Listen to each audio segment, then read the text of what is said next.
অভিশপ্ত গ্রাম কুলধারা। কার অতৃপ্ত আত্মা ঘুরে বেড়ায় কুলধারাতে?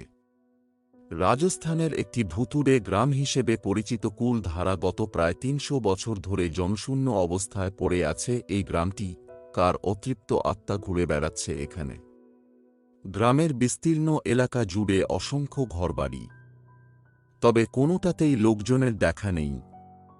প্রায় ৩০০ বছর ধরে এভাবেই দাঁড়িয়ে কুলধারা। আমাদের শোনা সেই জয়সলমীরের সোনার কেল্লা থেকে কুলধারার দূরত্ব মাত্র ১৮ কিলোমিটার। লোকমুখে প্রচলিত একটি সময় পালিবাল ব্রাহ্মণদের বাস ছিল এই গ্রামে। এই জনবহুল গ্রাম কিভাবে জনশূন্য হল, এর নেপথ্যে রয়েছে এক শিহরণ জাগানো রোমাঞ্চকর কাহিনী। লোকমুখে প্রচলিত, এক রাতেই জনশূন্য হয়ে গিয়েছিল রাজস্থানের এই বর্ধিষ্ণু গ্রামটি। এককালে তা পালিবাল ব্রাহ্মণদের বস্তি বলে পরিচিত ছিল। অনেকের দাবি, জনমানবহীন কুলধারায় ঘুরে বেড়ায় অতৃপ্ত আত্মা। সেখানে বস্তি গড়ার চেষ্টা করলেও নানা ভৌতিক কাণ্ডকারখানার মুখে পড়তে হয়েছে, এমনও দাবি স্থানীয়দের। তবে আজ আর তাঁদের উত্তরসূরিদের দেখা পাওয়া যায় না। কুলধারায় দেখা মেলে না কোনো মানুষের। কেন এই হাল হল গ্রামটির? এ নিয়ে নানা মুনির নানা মত।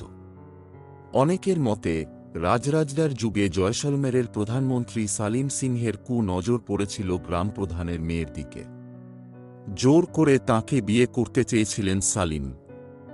সেজন্য গ্রামবাসীদের হুঁশিয়ারিও দিয়েছিলেন। সালিম নাকি যা চান তাই হাসিল করে নেন। গ্রামপ্রধানের মেয়েকে তাঁর হাতে তুলে না দিলে ফল ভালো হবে না বলে সতর্ক করেন তিনি। এর অন্যথা হলে গ্রামবাসীদের খাজনা বাড়িয়ে দেওয়া হবে বলেও হুমকি দিয়েছিলেন। বিপদ বুঝে তড়ি ঘড়ি ৮৫টি গ্রামের পরিষদের সঙ্গে বৈঠকে বসেন পালিবাল ব্রাহ্মণেরা। সেখানেই নাকি সিদ্ধান্ত হয়, গ্রাম প্রধানের মেয়েকে সালিমের থেকে বাঁচাতে রাতারাতি গ্রাম ছেড়ে পালাবেন বাসিন্দারা। তাই করেছিল কুলধারা। এক রাতেই ফাঁকা হয়ে গিয়েছিল গ্রাম। কয়েকটি গাছ ছাড়া প্রাণের চিহ্ন নেই এ গ্রামে। তবে কৌতূহলী পর্যটকদের ভিড় লেগেই থাকে। সালিম এবং গ্রাম প্রধানের মেয়ের কাহিনীতে অনেকে আবার প্রেমের অনুষঙ্গ খুঁজে পেয়েছেন। তাঁদের দাবি, গ্রাম প্রধানের মেয়ের প্রেমে পড়েই তাঁকে বিয়ে করতে চেয়েছিলেন সালিম। তবে তাতে নারাজ ছিলেন গ্রামবাসীরা। গ্রাম ছাড়ার আগে পরিবারের সম্মান রক্ষায় ওই মেয়েটিকে খুন করেন তাঁরা। অন্য এক দলের মতো, গ্রামবাসীদের থেকে এত চড়া খাজনা আদায় করতেন সালিম যে অতিষ্ঠ হয়ে পড়েছিলেন তাঁরা। তবে সালিমের সিদ্ধান্তের বিরোধিতাও করতে পারেননি। তাই উপায় না দেখে কুলধারা ছেড়ে অন্য জায়গায় বস্তি গড়েন গ্রামবাসীরা। রহস্যের টানে কুলধারায় বহু পর্যটকই পা রাখেন। তাঁরা জানিয়েছেন, কুলধারায় সার ঘরবাড়ি এখনও প্রায় অক্ষত। কয়েকটি ঘরবাড়ির চাল উড়ে গেলেও মাটির দেওয়াল পড়ে যায়নি।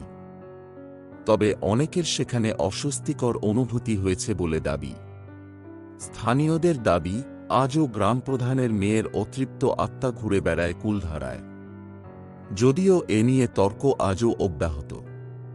তবে লোককথা ছাড়াও ইতিহাসে কুলধারার উল্লেখ রয়েছে। ত্রয়োদশ শতকে রাজস্থানের পালি শহর থেকে জয়সলমের এলাকায় কুলধারা গ্রামে বস্তি গড়েন সেখানকার বাসিন্দারা। ১৮১৫ সালে তা জনশূন্য হয়ে যায় বলে দাবি।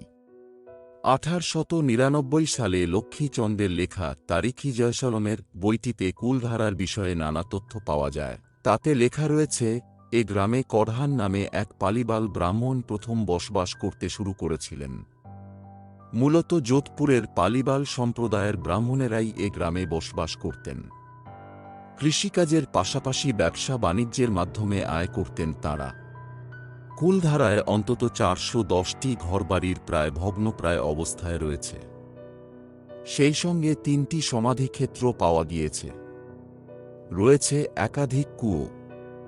তবে তা থেকে জল ভরার লোকজন নেই। ৩০ বছর আগেকার সেই বর্ধিষ্ণু গ্রাম থেকে রাতারাতি নাকি লোকজন গায়েব হয়ে যায়। কিন্তু কেন? এখনও রহস্যের সমাধান হয়নি। এইরকম ভূতের গল্প শুনতে হলে চ্যানেলটিকে অবশ্যই লাইক, শেয়ার এবং সাবস্ক্রাইব করবেন। ভালো থাকবেন, আবার দেখা হবে শীঘ্রই পরের গল্পে।